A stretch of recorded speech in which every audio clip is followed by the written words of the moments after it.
Bedroom में एक लाश है।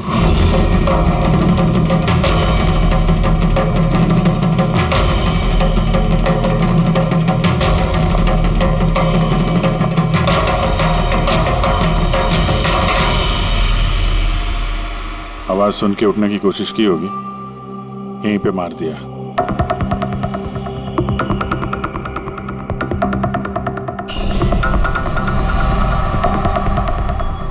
तिजोरी से क्या क्या गया कुछ मालूम है? सर 10 करोड़ के हीरे थे, 2 हफ्ते पहले मैंने पॉलिश के लिए दिए थे, सारे के सारे चले गए। हीरे? सर बाथरूम में हथियार है।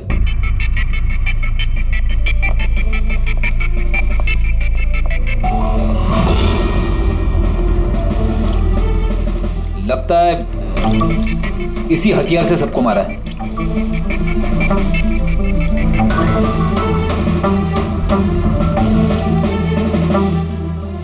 अच्छा खासा साफ कर दिया है, वो भी साबुन से। लगता नहीं इस पे कोई सुराग मिलेगा। बहुत ही खतरनाक खूनी है यार। पहले 3-3 खून करता है, अबे यहीं बाथरूम में बैठ के हथियार साफ करता है। साइकोपैथ। अच्छा, इन हीरों के बारे में कोई और भी जानता था? सर 3 लोग जानते थे। कौन है? आइए बताता हूँ सर। एक सेठ भाई का भतीजा करुणेश, 2 एम्प्लॉय थे, सतीश और सर मानिक। आइए सर मैं दिखाता हूँ।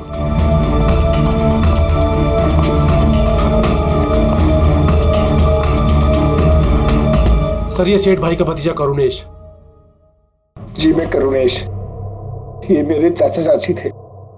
और ये एम्प्लॉय मानिक और ये सतीश।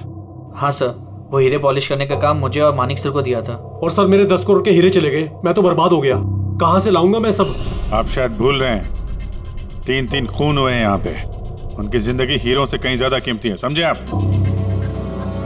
बाहर चल के देखते हैं, शायद किसी ने कुछ और देखा हो।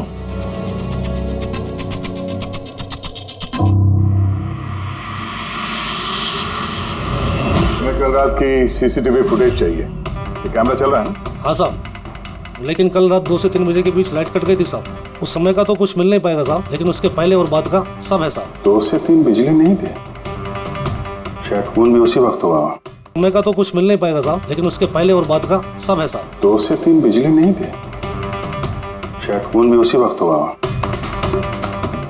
उस दौरान तुमने किसी अनजान आदमी को यहाँ आते जाते देखा था? साहब रात को 2:30 बजे सेठ साहब के बाजू वाले घर से 4 बच्चे लोग गाड़ी लेके निकल गए। वो फ्लैट किसका है? वो प्रेरणा मैडम का। प्रेरणा मैडम और उनके मम्मी पापा वहाँ रहते हैं। पिछले हफ्ते भर से उनके मम्मी पापा बाहर गाँव चले गए और उनकी गाड़ी लेके सब गए। हाँ सर, वो जल्दी में थे और कुछ परेशान भी थे। हमने ज्यादा ध्यान नहीं दिया क्योंकि हम लोग बिजली के चक्कर में परेशान थे। तो गाड़ी की डिटेल है तुम्हारे पास? मिलेगी ना सर? ये बच्चे जरूर कुछ जानते होंगे इसके बारे में। सब जगह अलर्ट कर देते, कहाँ जाएंगे भाग के। सर देखा सुना तो नहीं है, लेकिन कल रात एक अजीब बात हो गई थी। करीब 1 घंटे तक कल रात बिजली नहीं थी। हाँ सर। सर ये पॉश एरिया है, यहाँ कभी लाइट जाती नहीं है। बिजली अपने आप तो नहीं कटी होगी, कातिल ने जानबूझकर पावर सप्लाई काट दी होगी।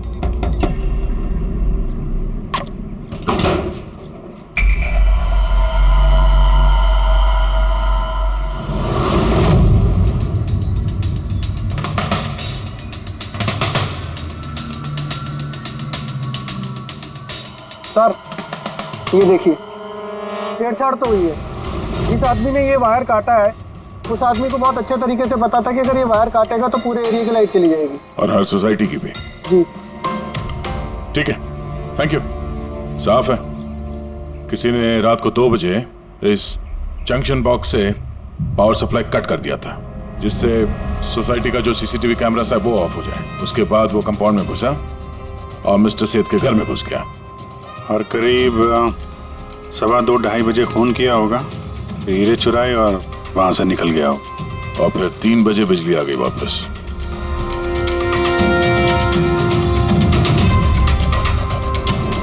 सर आपकी थियोरी में थोड़ी गड़बड़ लग रही है। क्या गड़बड़ है? उन तीनों की मौत 2 से 3 के बीच नहीं हुई है। क्या? तो फिर मौत कब हुई? इसके लगभग 1-1.25 घंटे पहले, मतलब 1:45 से 1:15 बजे के बीच। ये कैसे पॉसिबल है सर? दया, इन तीनों की बॉडी का टेम्परेचर और बॉडी के अंदर की स्थिति यही बताती है कि इनकी मौत 1:15 से 1:15 बजे के बीच में ही हुई। और तो और ये मिस्टर सेठ की घड़ी, हमले के बाद इन्होंने जरूर कातिल के वार को अपने हाथों से रोकने की कोशिश की होगी और किसी धक्के से इनकी घड़ी बंद पड़ गई होगी। इस बंद घड़ी का समय दिखा रहा है 12:55। 12:55? तो अगर मौत 1:15 से 1:15 बजे के बीच हुई तो कातिल उसके पहले आया होगा। लेकिन बिल्डिंग की लाइट तो 2 बजे तक चल रही थी सर, और सीसीटीवी कैमरे भी काम कर रहे थे, और बिल्डिंग में सिक्योरिटी भी काफी अच्छी है सर। और सर एक वॉचमैन तो मिस्टर सेठ के घर के नीचे ही खड़ा था। हमने तो सीसीटीवी फुटेज चेक किया था, 2 बजे तक तो कातिल अंदर आया नहीं। तो आया कब? और फिर कातिल ने मर्डर करने के 1 घंटे बाद पावर कट क्यों किया? रेडी? हाँ रेडी। अच्छा, वेरी गुड। रेडी ने उन चारों बच्चों को पकड़ लिया है। शहर से बाहर भागने की कोशिश कर रहे थे, वाशी ब्रिज के पास पकड़ लिया उन्हें। Great work. चारों को यहाँ ब्यूरो में लेकर आने को कहो।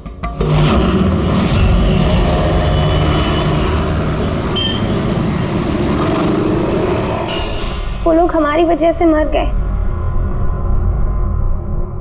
ये सब तुम लोगों ने उन हीरो के लिए किया ना? हीरे? कैसे हीरो की बात कर रहे हैं सर आप? हीरो के बारे में पता नहीं तुम्हें? अगर नहीं तो फिर मारा क्यों उन लोगों को? हाँ? सर हमने किसी को नहीं मारा, वो कबारा ने मारा है सर, और वो हमारी वजह से आया था क्योंकि हमने उसे बुलाया था सर। ये कबारा कौन है? वो एक मशहूर सीरियल किलर और लुटेरा है। एक मिनट, ये वो 1940 वाला कबारा तो नहीं है? ये इसके बारे में पढ़ा है सर। ये सिर्फ लोगों को लूटता नहीं था, बल्कि बहुत बुरी तरीके से उनकी हत्या कर देता था। हाँ वही है। अरे लेकिन उसको तो मर के 50 साल हो गए, तुमने उसे बुलाया कैसे? हम लोग एक हिस्ट्री प्रोजेक्ट बना रहे थे, तो हमें लगा कि रियल लुटेरे को बुलाएंगे तो और अच्छा होगा, तो इसलिए हम उसकी आत्मा को बुला रहे थे। लेकिन सब गड़बड़ हो गया। कुछ भी हो जाए हाथ मत छोड़ना।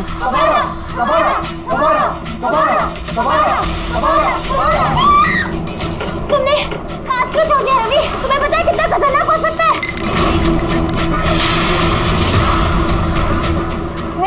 रेजिस्टेंस। कबारा, कबारा, कबारा, कबारा, कबारा, कबारा, कबारा। सर, फिर कुछ धड़ से आवाज आई और हमने उधर देखा तो वहाँ कबारा की परछाई थी।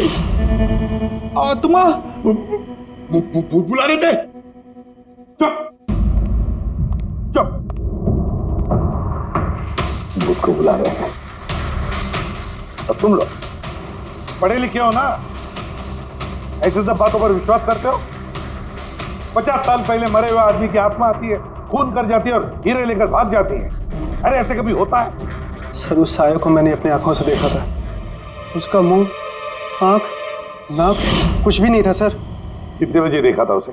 सर 2:05 हुए थे। जब मैंने सेलफोन का टॉर्च ऑन किया था तो यही समय था सर। 2:05 यानी लाइट जाने के तुरंत बाद? जाने कातिल अकेला नहीं था, कोई और भी था उसके साथ में? वो कबारा था सर। हाँ सर, हम लोग बहुत घबरा गए थे और हम लोग वहाँ से मोनिका के हॉस्टल पे भाग गए। सर वो मैंने आप लोगों से एक बात छुपाई। एक्चुअली उस रात दोस्तों को डराने के लिए मैंने फ्लैशलाइट के साथ छेड़छाड़ की, उसे अपने पैरों से हिलाया और मैग्नेट के जरिए ब्लड और कबारा लिखा था सर।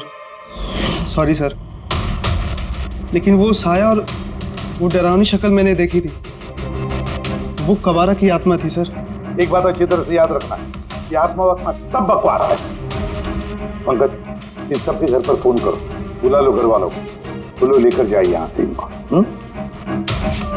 अभिजीत, इन बच्चों ने कुछ न कुछ तो देखा जरूर है, कुछ तो देखा है, और जो कुछ भी देखा है ना उसका संबंध इन 3 हत्याओं से है। पता लगाना पड़ेगा है कौन ये साया।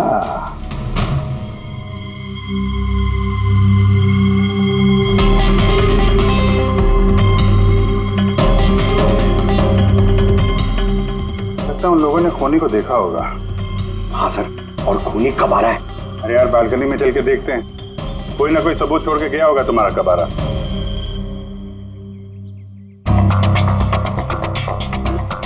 तो इसके गिरने की आवाज सुनी थी लोगों ने?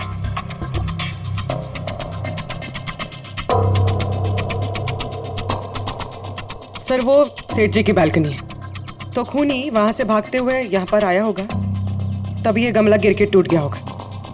देखो जरा भाई।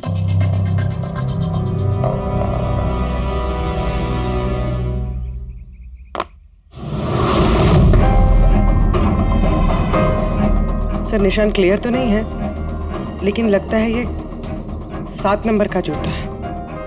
पैर काफी छोटा है, मतलब ऊंचाई कुछ ज्यादा नहीं होगी इसकी। चाहे वो छोटा हो लेकिन ताकतवर तो है, जिस हिसाब से खून किया उसने। क्या लगता है पंकज, कुछ कहना है? ये जूते का निशान किसी आदमी का है या आत्माओं ने आजकल जूते पहनने शुरू कर दिए? नहीं सर, जो आप बोल रहे हैं वो सही है, लेकिन वो बिना आंख नाक मुंह वाली साया, सर वो क्या था? तो इसमें कौन सी बड़ी बात है? तुम अपने चेहरे पे ये लगा लो, ये लो। ना आंख है ना नाक है, एकदम साया और अंधेरा था। उनको भी लगा कि वो खूनी कोई आत्मा थी। एक तो वो लोग प्लानचेट खेल रहे थे, ऊपर से लाइट चली गई। एक साया दिखा तो दिमाग तो उल्टा सीधा ही सोचेगा ना। जरा सोचो, एक आत्मा को 10 करोड़ के हीरे की क्या जरूरत है? क्या करना है उसको? ये काम किसी आत्मा का नहीं, किसी इंसान का है। रात के 12:55 को मिस्टर सेठ, मिसेस सेठ और उनका नौकर रामू, इन तीनों के खून हो गए। फिर रात के 2 बजे जंक्शन के मीटर बॉक्स से किसी ने छेड़छाड़ की और फिर रात के 2:05 पर खूनी को प्रेरणा के बालकनी से भागते हुए देखा अदनान। सवाल ये उठता है कि सर खूनी घर के अंदर कब गया? सर हमारे पास रात के 2 बजे तक का सीसीटीवी फुटेज है सर। दोपहर के बाद घर के पास कोई आया ही नहीं, खिड़की दरवाजे सब बंद थे, कोई एंट्री हो ही नहीं सकती। ये तो ऐसा ही हुआ जैसे 12:55 को खूनी जादू से घर के अंदर प्रकट हुआ और सबको मार दिया। क्या कहा तुमने फ्रेडी? क्या कहा? कुछ नहीं सर, फ्रेडी बिल्कुल सही कहा तुमने। खूनी ने ऐसे ही किया होगा, बिल्कुल ऐसे ही किया होगा। मतलब काबरा का भूत? चुप, काबरा का भूत। मेरे कहने का मतलब है कि खूनी कत्ल की रात पहले से ही वहां मौजूद था, बाहर नहीं निकला था वो। यानी घर के अंदर था कोई आदमी? लेकिन सर घर के तो सारे लोग मारे गए। कोई और दया, कोई और था जो कत्ल की रात से पहले ही कमरे के अंदर बैठा था, बाहर नहीं निकला था। एक काम करते हैं, सीसीटीवी फुटेज चेक करते हैं, देखते हैं कत्ल के 2-4 दिन पहले कौन कौन मिस्टर मिसेस सेठ के घर आया था। और दया, अभिजीत, तुम शेठ के घर जाओ और देखो कहीं कोई छुपने की जगह है क्या।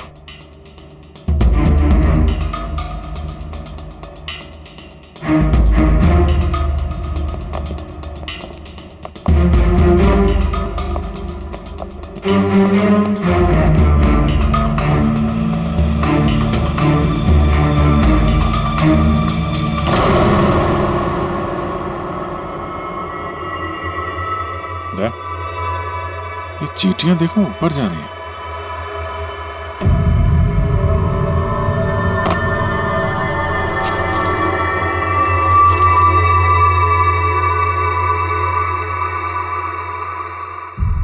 Dry fruits?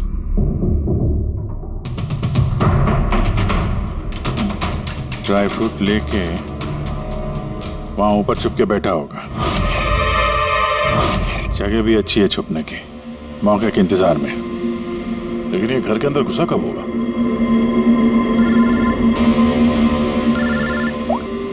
हाँ सर, फुटेज सोसाइटी के ऑफिस में देख लेते हैं सर। हाँ हाँ, फोन ऑन है, स्पीकर फोन पर है। पूर्वी सर, कुछ पता चला कि नहीं? सर हम कत्ल वाली रात से 2 दिन पहले की एंट्री देख रहे हैं और कुछ मिला है सर। क्या मिला? 2 दिन पहले सर चैंपियन सेल्स कंपनी का एक टेम्पो वहां आया था 10:15 बजे।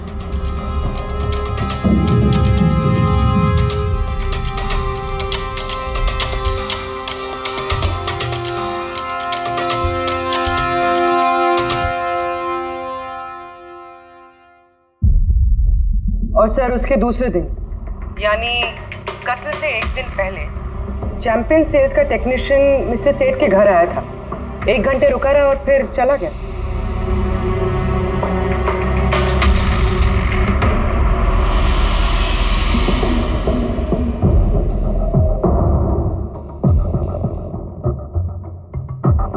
आप जरा बाहर जाइए। 2 लोग आए थे फ्रिज डिलीवर करने के लिए और दूसरे दिन दूसरा आदमी शायद फ्रिज इंस्टॉल करने के लिए, और 1 घंटे में निकल गया। इसका मतलब है अगर खूनी वहां पर था तो उसने अपने सुराग छोड़े होंगे वहां पर। साळुंखे को बोलो सेठ के घर चले जाए।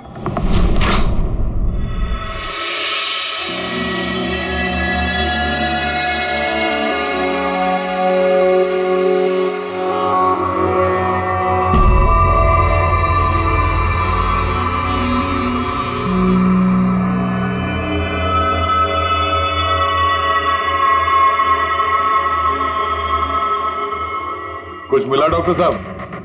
हाँ मिला, इलेक्ट्रोलाइट्स। हाँ, सोडियम क्लोराइड, यूरिया, वो सभी कुछ जो एक आदमी के पसीने में होता है। अच्छा, इसका मतलब कि खूनी जो है वो इस फ्रिज के अंदर बैठ के आया। जब डिलीवरी हुई फ्रिज की, उसके अंदर छुप के आया और घर में घुस गया। हाँ सर, कुछ दिन पहले मैंने नया फ्रिज लिया था। कंपनी वाले डिलीवरी के बाद फ्रिज खोलने नहीं देते और 1-2 दिन के बाद जब इंस्टॉलेशन वाला आता है वो फ्रिज खोलता है। तभी मिस्टर सेठ और उनके घर वालों को पता नहीं चला कि कोई और घर के अंदर घुस के बैठा है। बिल्कुल, वो आदमी फ्रिज में घुस करके बैठा होगा। फ्रिज में उसे गर्मी लगी, गर्मी से पसीना आया और वो पसीना फ्रिज में रह गया। लेकिन सालुंखे साहब, फ्रिज का कार्टन तो सील होता है, तो फिर खूनी अंदर आया कैसे और वो सांस कैसे ले रहा था?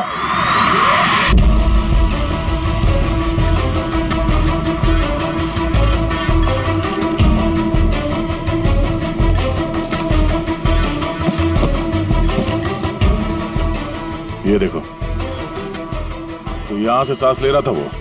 ये तो ट्रोजन हॉर्स वाली कहानी हो गई। Trojan horse? अब ये क्या है? यार, एक बहुत बड़ा लकड़ी का घोड़ा, लेकिन अंदर से खाली, खोखला। अंदर से खोखला? हाँ, जिसके जरिए ग्रीक सैनिकों ने ट्रॉय में घुसपैठ की थी। ग्रीक सैनिकों ने एक बहुत बड़ा लकड़ी का घोड़ा ट्रॉय में भेजा, जिसमें सैनिक पहले से ही थे। ट्रॉय में पहुंच के एक सैनिक घोड़े से बाहर निकले और उन्होंने ट्रॉय पे हमला कर दिया। इस खूनी ने भी वही तरीका चुना है और कामयाब भी रहा।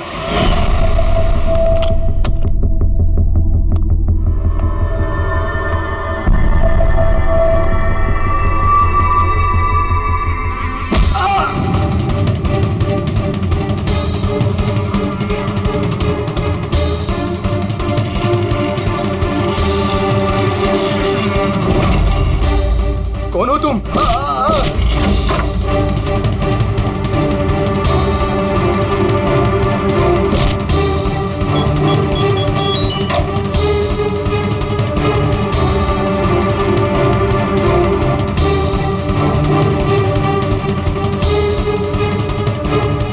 और भागने से पहले उसने अपने हाथ धोए, हथियार साफ किया और ठीक 2 बजे उसका साथी जो नीचे इंतजार कर रहा था उसने पावर स्विच ऑफ कर दिया और अंधेरे का फायदा उठा के वो यहाँ से भाग निकला। भागते भागते वो प्रेरणा की बालकनी में गया, जहाँ उसने वो गमला गिराया।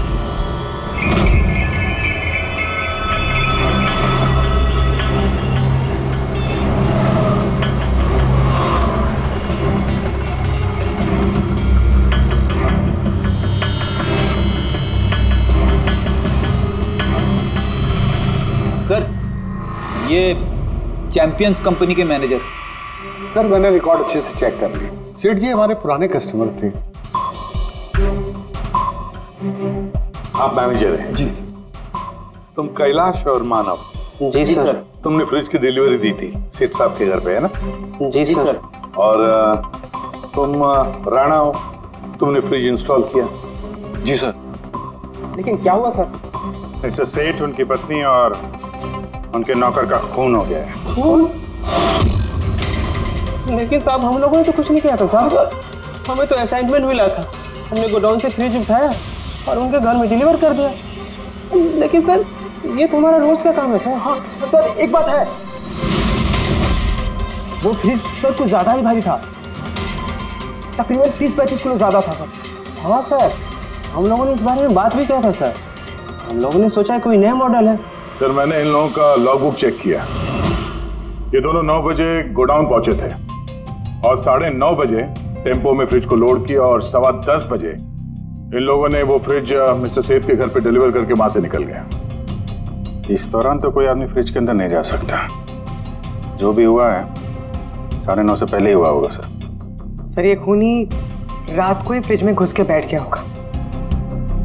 मिस्टर राणा, आप गए थे वहां पे फ्रिज इंस्टॉल करने के लिए, तो फ्रिज के पैकिंग में आपको कुछ गड़बड़ लगी? ऐसा लगा कि छेड़छाड़ की गई है पैकिंग के साथ? कुछ खास नहीं था सर, बस पैकिंग अच्छी नहीं थी। कार्टन और अंदर का थर्माकोल बिल्कुल टूटा हुआ था, जैसे किसी चूहे ने काटा हो। मुझे ये बात अजीब लगी, इसलिए मैंने फ्रिज को चेक किया। फ्रिज बिल्कुल परफेक्ट था सर, उसमें कोई डैमेज या फॉल्ट भी नहीं था।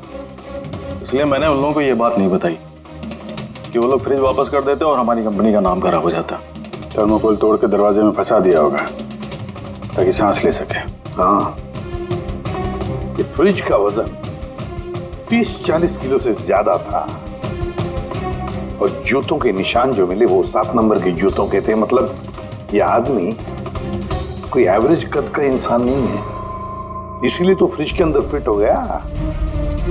मैनेजर साहब। जी सर। सेठ साहब के घर पे जो फ्रिज भेजा है बिल्कुल वैसा ही फ्रिज यहाँ पर मंगवा लो। ठीक है सर। ढीचू को बुलाओ।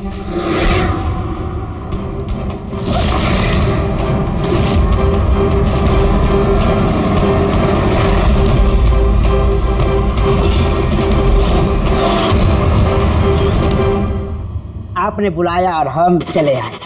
अरे वाह, कैसे हो रेचू? अरे सर, क्या बात है, इतने टाइम बाद मिल रहे हो, सब ठीक ठाक है? अभी तक तो बिल्कुल ठीक ठाक हूँ। अब आप लोगों ने मुझे सीआईडी में जब बुला ही लिया है तो देखते हैं आगे आगे होता है क्या। अब ध्यान से सुन लो। 3 खून हुए हैं और हमें यकीन है कि खूनी उस फ्रिज के अंदर बैठकर चुपकर घर के अंदर घुसा, 3 लोगों का खून किया और भाग गया। इस फ्रिज के अंदर? हाँ, इस फ्रिज के अंदर। और सर? और तुम्हें हाँ, बस वैसे इस फ्रिज के अंदर जाना है और बैठना है। सर, मुझे फ्रिज के अंदर जाना है? हाँ। वो फ्रिज का दरवाजा बंद हो जाएगा? बिल्कुल। तुम्हें फ्रिज के अंदर बैठकर बाहर निकलने की कोशिश करनी है। कैसे बाहर निकलोगे हमें दिखाओ। लेकिन सर थोड़ा एक गिलास पानी मिलेगा? हाँ मिलेगा, फ्रिज के अंदर जाओ, बैठकर पियो। चलो। जी जी जी सर। चल रेचू, चल जा सूली पे, हो जा मरने के लिए तैयार। जा रहा हूँ सर।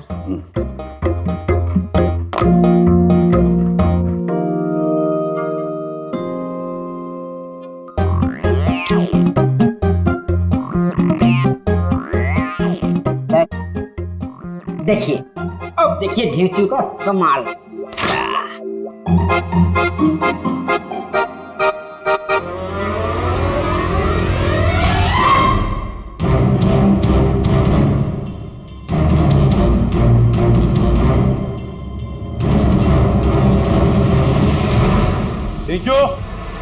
नीचू, बाहर आने की कोशिश करो। सर अंदर से खुल नहीं रहा है, आपको हेल्प करनी पड़ेगी।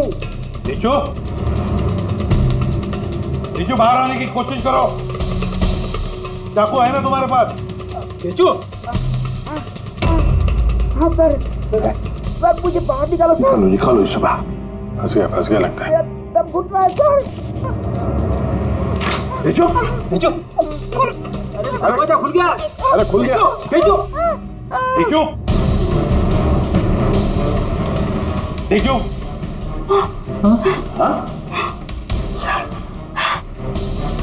मेरा चश्मा हाँ मिलेगा, सब मिलेगा। रेडी, कॉफी पिलाओ इसे। जाओ। Thank you. मुझे लग ही रहा था कुछ ना कुछ तो गड़बड़ जरूर है। सेठ के फ्रिज का जो कार्टन है, जो बॉक्स है, उसे इतनी सफाई से काटा है बाहर से। अंदर से बैठ के कोई काट ही दे सकता बॉक्स को वैसे। जरूर किसी ने बाहर से काटा है उस खूनी को बाहर निकालने के लिए। वो जो कोई भी है सर, वो फ्रिज की डिलीवरी के बाद और फ्रिज के इंस्टॉलेशन के पहले इसी बीच में आया होगा। तेजो,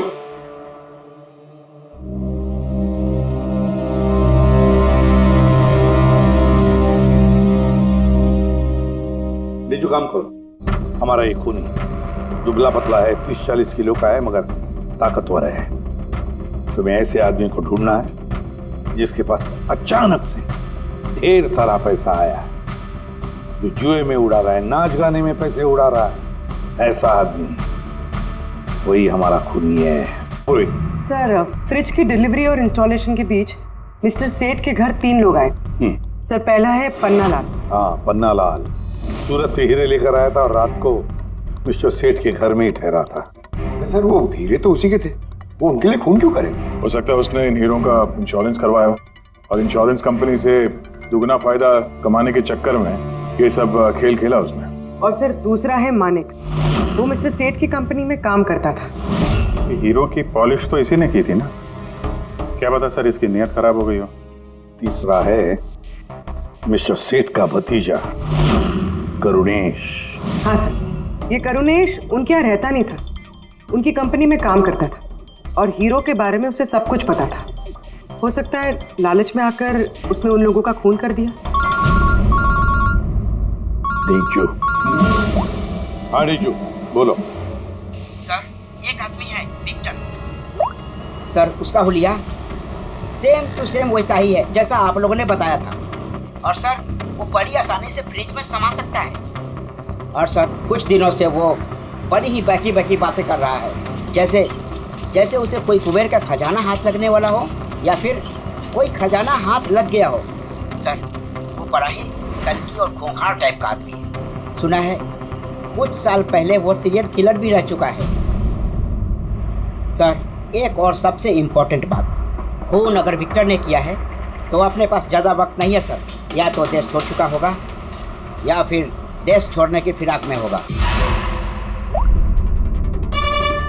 विक्टर तो मोहरा है, उसके पीछे दिमाग कोई और ही है। ये विक्टर देश छोड़कर भागने की सोच रहा है। भाग के जाएगा कहाँ सर? भागने देंगे तब ना। इसके फोन के लोकेशन से पता कर लेंगे कहाँ छुप के बैठा हुआ है। बहुत मेहनत है सीआईडी में। सर, यही कहीं है ना? हाँ रेजू, उसके मोबाइल का लोकेशन वहीं आसपास कहीं दिखा रहा है। फोन करने के बाद से वहीं पे छुपा हुआ वो। ठीक है।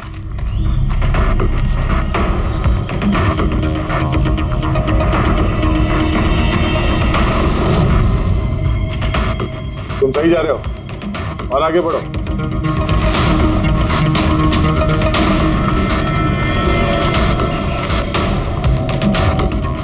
Pankaj sir,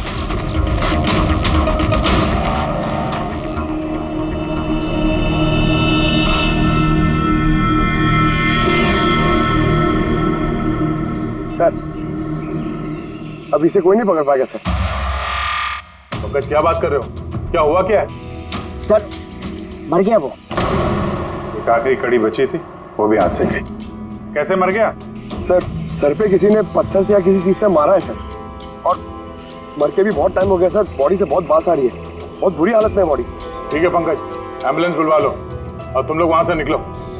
okay sir. Okay. जैसे काम हो गया, उसको ठिकाने लगा दिया और लाश को कहीं फेंक दिया। सर, उन तीनों मर्डर्स के बाद ही विक्टर की फोन की लोकेशन वहीं दिखा रही थी। अच्छा,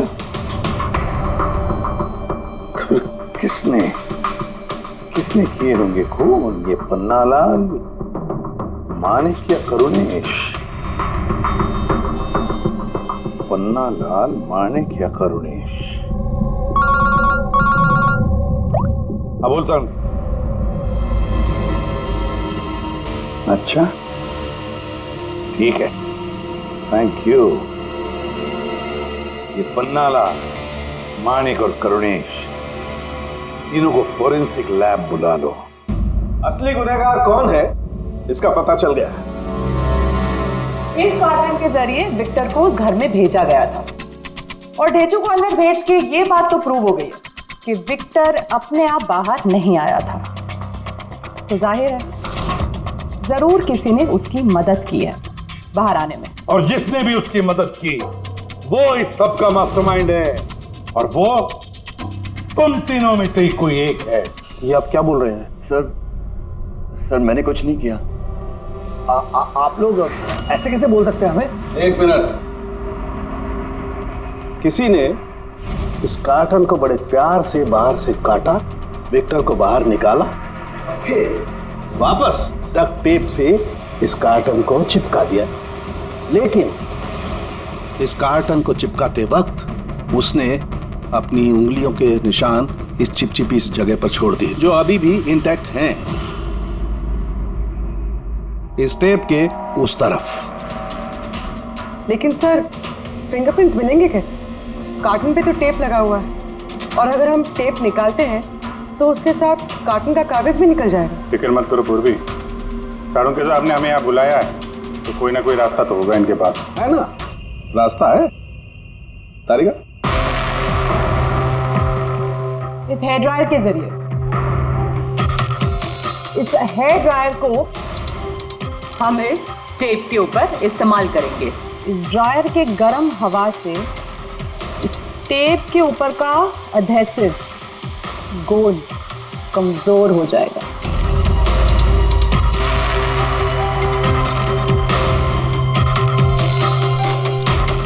ये देखिए, फिंगरप्रिंट्स साफ साफ नजर आ रहे हैं। क्या बात है तारिका जी, कमाल कर दिया। फिंगरप्रिंट्स एकदम साफ नजर आ रहे हैं। हाँ, अब बस इनमें से मैच करने की देरी है।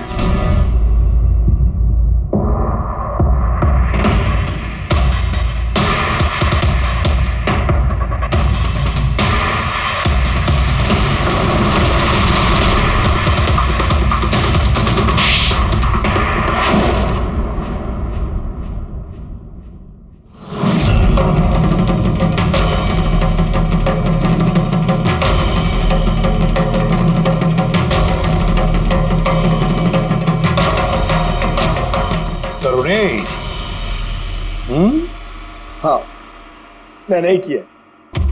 मुझे इन हीरो के बारे में पता था,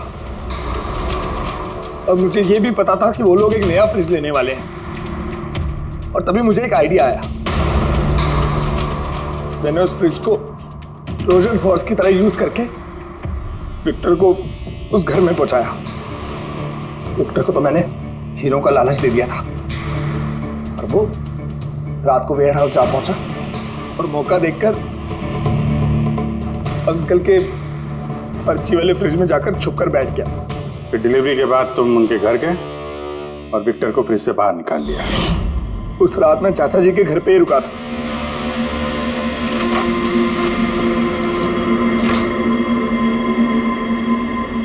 और फिर मैंने विक्टर को फ्रिज से बाहर निकाल के घर में ही छुपा दिया। करीब 1.5 दिन तक वो वहीं छुपा रहा। घर के लोग रात को सो गए तो वो बाहर निकला,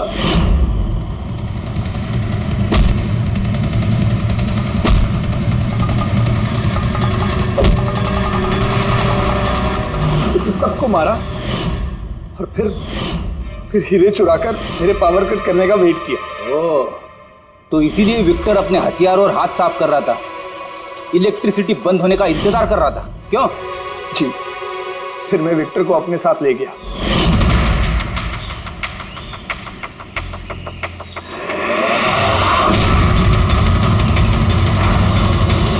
और मारने के बाद उसे फेंक दिया ताकि मुझ तक कोई ना पहुंच सके। इतना सोचा, कितनी प्लानिंग की, लेकिन अकल तुक्की पड़ गई इसकी।